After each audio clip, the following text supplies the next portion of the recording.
नमस्कार। चलिए आज बात करते हैं एक बहुत ही पवित्र और शक्तिशाली पर्व के बारे में, महाशिवरात्रि।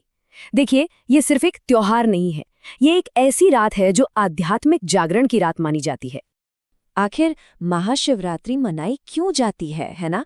क्या खास है इस रात में कि ये इतनी शक्तिशाली मानी जाती है? तो चलिए इसके पीछे के रहस्यों से पर्दा उठाते हैं और इसके गहरे अर्थ को समझने की कोशिश करते हैं। तो जैसा कि हर महान कहानी के साथ होता है, इसकी शुरुआत भी इसके नाम से ही होती है। आखिर इसका मतलब क्या है? महाशिवरात्रि। तो देखिए, महाशिवरात्रि का सीधा सा मतलब है शिव की महान रात्रि। लेकिन ये बस एक रात नहीं है, ये एक मौका है, एक अवसर।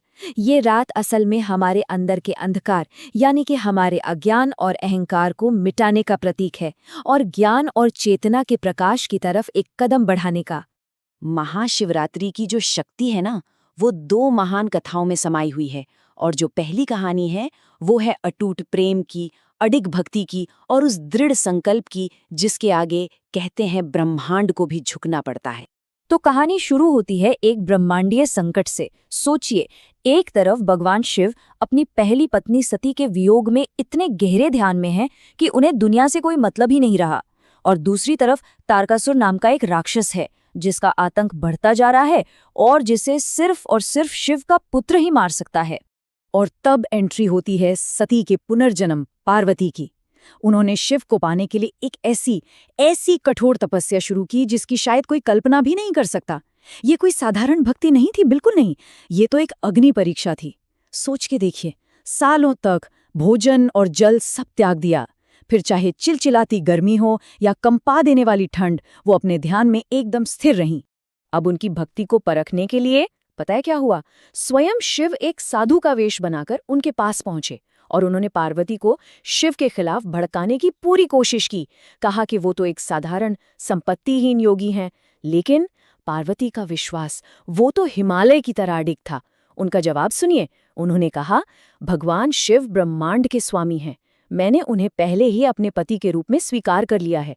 उनका ये जवाब उनकी अटूट आस्था का सबसे बड़ा प्रमाण था। बस उनकी इस भक्ति से प्रसन्न होकर शिव अपने असली रूप में प्रकट हो गए और फिर महाशिवरात्रि की उसी पवित्र रात को उनका विवाह संपन्न हुआ। पर यह समझना जरूरी है कि यह सिर्फ दो शरीरों का मिलन नहीं था। ये तो था शिव यानी चेतना और शक्ति यानी ऊर्जा का दिव्य मिलन। और इसी मिलन ने ब्रह्मांड में संतुलन, सृजन और जीवन को एक बार फिर से स्थापित किया। लेकिन ठहरिए, महाशिवरात्रि की कहानी यहाँ खत्म नहीं होती।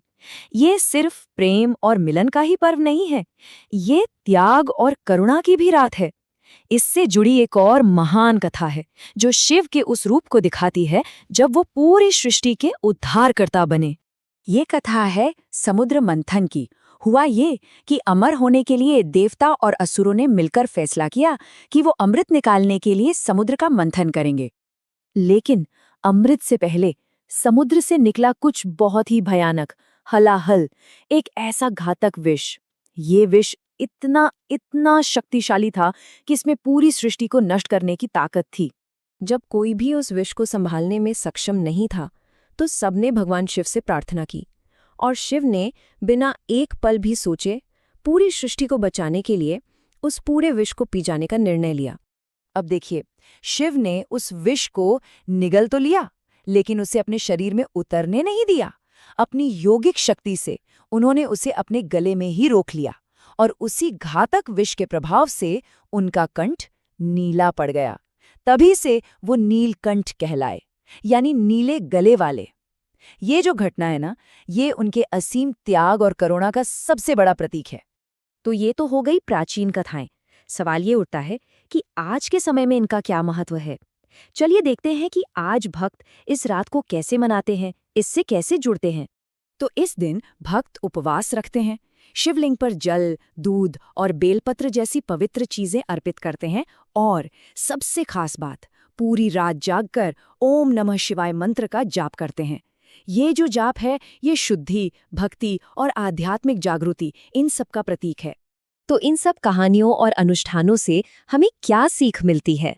इसका गहरा आध्यात्मिक संदेश आखिर है क्या? देखिए, पार्वती की कथा हमें याद दिलाती है कि सच्ची भक्ति और दृढ़ संकल्प हो तो कुछ भी हासिल किया जा सकता है। वहीं शिव का नीलकंठ बनना हमें सिखाता है कि सबसे बड़ा धर्म क्या है, दूसरों की भलाई के लिए निस्वार्थ सेवा और त्याग। इसलिए महाशिवरात्रि की रात हमें एक मौका देती है, रुककर अपने भीतर झांकने का। और शायद यही महाशिवरात्रि का सबसे गहरा संदेश है कि भगवान शिव विनाश के देवता नहीं हैं, वो परिवर्तन के देवता हैं। वो हमारे जीवन से नकारात्मकता, अज्ञान और बुराई को नष्ट करते हैं ताकि कुछ नया, कुछ शुद्ध और सकारात्मक जन्म ले सके। ये रात हमें याद दिलाती है कि हर अंत असल में एक नई शुरुआत का मौका होता है। उम्मीद है कि ये पर्व सभी के जीवन में एक सकारात्मक परिवर्तन लेकर आए। हर हर महादेव। हर हर महादेव। ऐसे तो भगवान भोलेनाथ के जीवन से हम लोग बहुत कुछ सीख सकते हैं। हर परिस्थिति में शांत रहना और खुश रहना। बहुत ज़्यादा मिल जाए तो उसकी बहुत ज़्यादा खुशी नहीं, और अगर कभी समय अपने अनुकूल ना हो तो बहुत ज़्यादा दुखी नहीं। ये करना बहुत मुश्किल है, कोई कर नहीं पाता है, कहने में बड़ा आसान है, लेकिन जो भी व्यक्ति ये सीख जाता है उसका जीवन बहुत सुखी हो जाता है। मुझे भी ये मुश्किल लगता है, मेरे लिए क्या सबके लिए मुश्किल है, बहुत ज़्यादा मुश्किल है, लेकिन भगवान अपना आशीर्वाद दें, हम लोगों पर अपनी कृपा बनाए रखें, ताकि किसी भी समय स्थिति चाहे कितनी भी विपरीत हो या अनुकूल हो, हमेशा उनके चरण शरण में रहें, उनकी भक्ति में बने रहें, और वो अपना आशीर्वाद बनाए रखें हम लोगों के ऊपर। आप सबको महाशिवरात्रि की हार्दिक शुभकामनाएं। हर हर महादेव। जय भोलेनाथ, जय शिव शंभू। हर हर महादेव।